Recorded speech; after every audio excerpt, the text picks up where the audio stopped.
नमस्कार सहकारी मित्रांनो, माझ्या YouTube चॅनलला आपल्या सर्वांचं पुनश्च एकदा हार्दिक हार्दिक स्वागत आहे.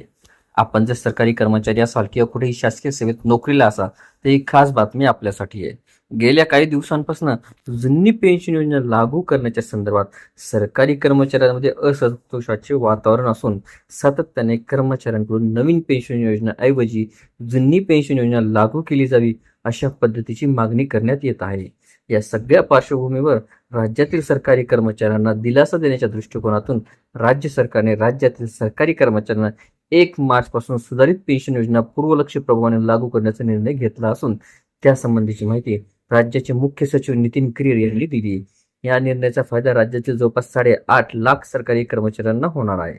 याबाबत सविस्तर वृत्त असे की काल राज्य सरकारी कर्मचारी मध्यवर्ती व्हिडिओ सविस्तर बघण्यासाठी कृपया आपण डिस्क्रिप्शन बॉक्समध्ये दिलेल्या लिंकवर क्लिक करा आणि संपूर्ण व्हिडिओ पाहावा.